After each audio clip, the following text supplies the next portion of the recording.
Eh bien, on va pouvoir démarrer, ce webinaire. C'est parti. Bonjour à toutes et à tous. Merci d'être si nombreux, à vous joindre à nous aujourd'hui.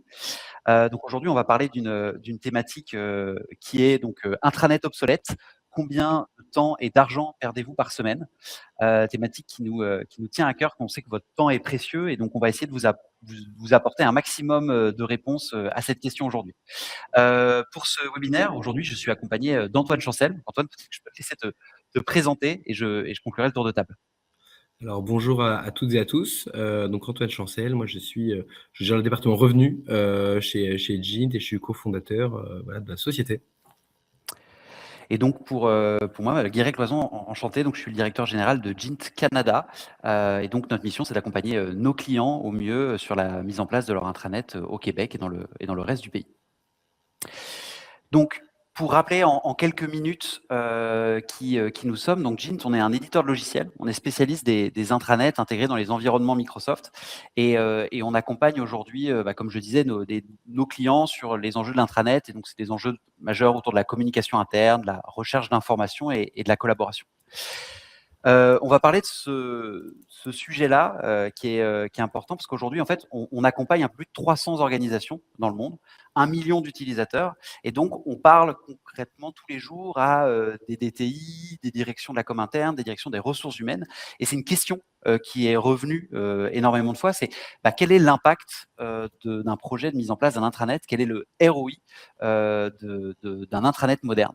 Et donc, notre objectif aujourd'hui va être simple, c'est d'identifier clairement quels sont les coûts associés à un mauvais outil, les coûts visibles, les coûts cachés. Ensuite, vous montrer concrètement quel peut être l'impact d'un intranet moderne et donc quelles sont les choses positives que ça peut apporter. Et surtout, on fera une simulation de ROI en direct, c'est-à-dire qu'on va prendre le cas concret d'une vraie organisation en mesurant certains chiffres et indicateurs clés pour savoir combien ce projet peut rapporter, en tout cas enlever comme coût à cette entreprise. Et évidemment, j'ai oublié de le dire, avant de démarrer, vous pouvez poser toutes vos questions directement dans le clavardage et on se fera un plaisir d'y répondre à la fin du webinaire sur une session de Q&A. Donc, comme je le disais, pour répartir un petit peu l'agenda de la journée, on va commencer par parler des coûts d'un intranet obsolète. Donc, deux parties. Tout d'abord, les coûts en termes de temps perdu. Combien de temps fait perdre un mauvais outil au quotidien. Ensuite, on parlera d'autres coûts, des coûts plus invisibles, qui par exemple sont les coûts de la baisse de l'engagement. Quand vos employés ne sont pas engagés dans l'organisation, quel est l'impact financier de ça? Enfin, donc, on parlera de comment un intranet moderne et quels sont les enjeux d'un intranet moderne et les problèmes auxquels ça peut répondre. Et nous finirons bien sûr par le clou du spectacle, donc la simulation d'un cas concret pour vous montrer les gains espérés d'un projet comme celui-ci. Donc c'est parti pour ce sujet. Donc Antoine, je vais peut-être te laisser la main pour cette première partie. Est-ce que tu peux nous parler un petit peu du temps, le temps que nous fait perdre un vieil intranet ou pas d'intranet? Effectivement, alors je pense qu'on a tous vu, entendu des histoires ou connu directement des intranets vraiment obsolètes en mode ville fantôme avec des actus qui ont 4-5 ans, avec beaucoup de clics avant de trouver les documents ou la barre de recherche n'est pas forcément toujours très performante et on met beaucoup de temps à trouver ne serait-ce qu'un simple formulaire ou une procédure. Et ces sujets-là, c'est souvent devenu des sujets presque de blagues en entreprise où on débat finalement est-ce que l'intranet est plus vieux que moche ou l'inverse, un débat très, très drôle. Mais derrière ces plaisanteries, cette situation, il y a une réalité qui est un peu moins drôle, c'est que le fait de plus avoir de plateforme dédiée aux employés qui est performante, ça a des conséquences assez négatives sur ces employés, on va y revenir, et qui a une conséquence assez directe aussi financière pour l'entreprise. Ça veut dire que finalement, une plateforme qui pourrait être vraiment un levier de profit et d'innovation devient un centre de coût. Et donc, évidemment, la manière la plus évidente dont ça se traduit, c'est via le temps perdu.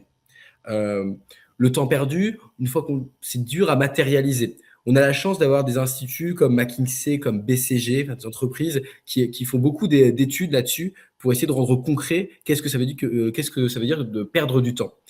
Ce que nous disent ces études, c'est qu'un employé de bureau passe en moyenne 20% de son temps à rechercher des informations en interne, rechercher des informations ou parfois solliciter des collègues. 20%, c'est énorme. C'est un jour par semaine. Et donc, évidemment, quand on n'a pas de plateforme efficace, d'intranet efficace pour faire ces actions-là, si jamais on a une expérience négative, elle est très négative. Si elle est positive, elle peut avoir un impact qui est dingue. Et donc, on va voir tout à l'heure sur le cas concret, on va essayer de le mesurer. Mais avant ça, on va rentrer un peu dans le détail sur concrètement comment ça se passe et comment ça se traduit.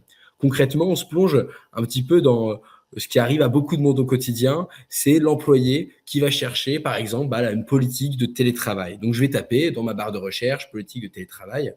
J'ai souvent trop de résultats qui sortent, 5, 10, 15. Donc, je vais ouvrir un document, 2 documents. Je me perds un petit peu. Donc là, il y a plusieurs types de profils. On peut carrément abandonner, arrêter. J'ai pas l'information.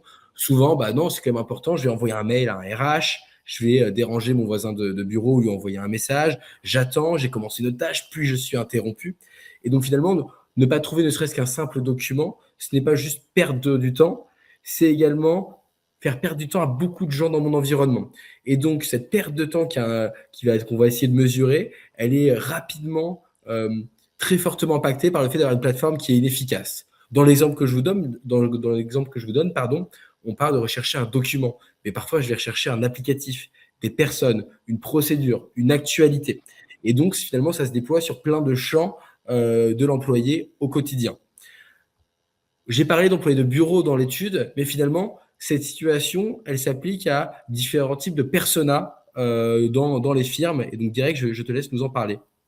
Oui, bien sûr. Alors, c'est très important lorsqu'on fait nos études, de cas chez nos clients, de distinguer différentes populations parce qu'on n'a pas les mêmes enjeux. Donc, typiquement, aujourd'hui, on peut en distinguer 2. D'ailleurs, même nous, quand on fait nos études, on en distingue plutôt 3. J'en parlerai. Mais les 2 grandes familles, on va dire ça comme ça, c'est tout d'abord l'employé de bureau, celui qu'on peut appeler le sédentaire. Alors, le sédentaire, comme tu le disais très bien, perd jusqu'à 20% de son temps par semaine, donc une journée, à rechercher de l'information. Alors ça peut paraître dingue, mais dans une entreprise très mal organisée, avec des documents très difficiles à trouver, des informations, c'est ce qui est constaté. Donc aujourd'hui, lui, son enjeu, c'est quoi? Sa réalité, c'est qu'il passe sa journée concrètement sur un ordinateur. Il sait que l'information existe, mais il ne sait pas tout le temps où elle est. Donc, il va perdre comme ça du temps à rassembler des informations, à coller des morceaux, et tout ce temps-là, c'est du temps pas utilisé à produire et à faire la mission pour laquelle il est payé. Donc, l'impact est globalement très facilement mesurable et surtout très direct. Pour la deuxième catégorie, on va dire, c'est l'employé qu'on appelle l'employé de terrain, première ligne. Alors, qui est-ce que c'est? Ça peut être un vendeur dans un magasin, un infirmier, un ouvrier, quelqu'un dans une usine, bref, toutes les personnes qui globalement ne travaillent pas à un bureau et travaillent de leurs mains, réalisent des choses au quotidien avec leur physique.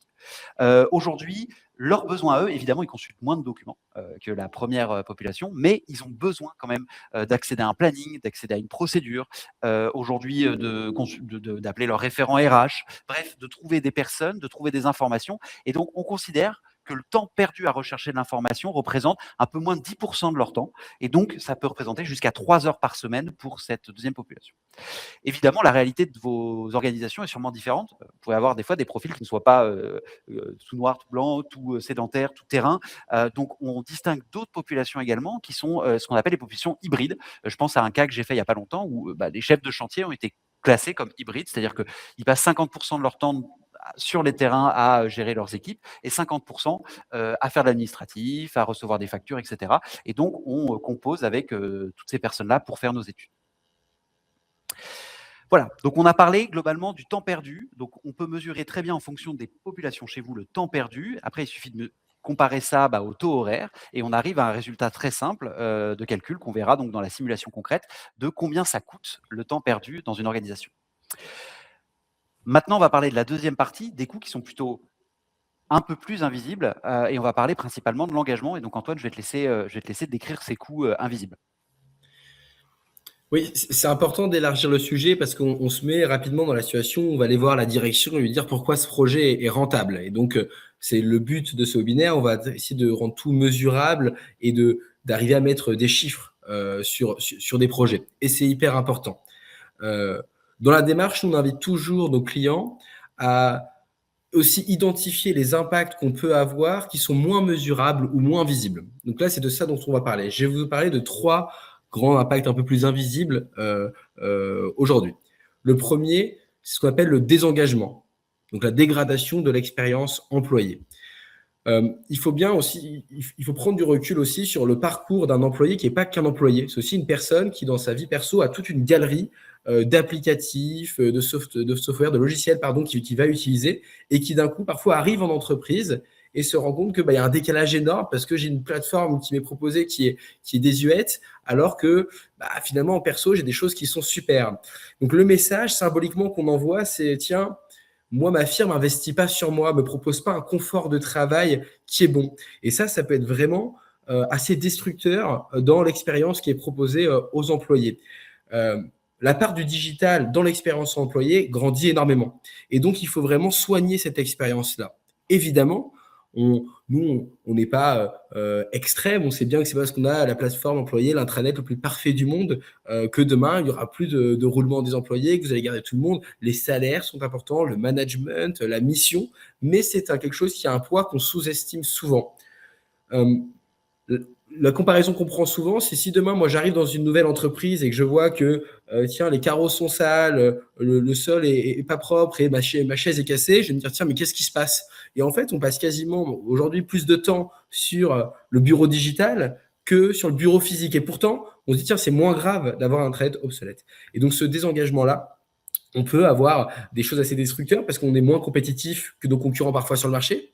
Et puis tout simplement, on étudiera un petit peu ce qui peut se passer sur le roulement, mais financièrement, on a un impact qui est assez direct là-dessus. Le deuxième risque dont je vais vous parler, c'est le risque autour de la sécurité TI. Quand on a quelque chose qui est peu utilisé ou inutilisable, selon l'axe que l'on prend, la nature ayant horreur du vide, naturellement, les employés qui veulent juste bien faire leur travail, ils vont naturellement aller créer des canaux parallèles. Ils vont trouver leur mode de fonctionnement efficace pour faire leur métier. Et donc ça, évidemment, ça crée un gros risque de fuite des données, d'informations qui disparaissent et finalement de la firme qui ne maîtrise plus ce qui se passe en son giron. Et donc ça, évidemment, c'est quelque chose sur lequel il faut immédiatement intervenir parce qu'il y a des risques qui sont importants. Le troisième coût qui se voit moins, c'est ce qu'on appelle, nous, le coût du silence. Qu'est-ce que le coût du silence? C'est, moi, j'ai une plateforme un peu désuète, effectivement, donc j'envoie des mails, ils ne sont pas trop lus, je ne sais pas ce qui se passe. On ne perd pas que le fait de ne pas communiquer avec les personnes, on perd aussi la possibilité de capter ce qui se passe concrètement parmi les employés. On ne capte plus l'innovation, on identifie moins bien les talents. Et donc, ne pas prendre les remontées du terrain, les remontées des personnes qui opèrent quotidiennement dans une firme, c'est aussi un coût qui est hyper important, difficilement mesurable, je le répète. Mais quand on vient présenter un projet d'intranet, il faut aussi souligner que, tiens, on a ces risques-là qui sont identifiés. Si on se plonge maintenant sur concrètement le désengagement, est-ce que c'est une vraie réalité? On dit, OK, les gens sont désengagés, mais concrètement, on a l'impression que c'est dur à mesurer, mais en fait, c'est mesurable. Et nous, on se base d'ailleurs notamment par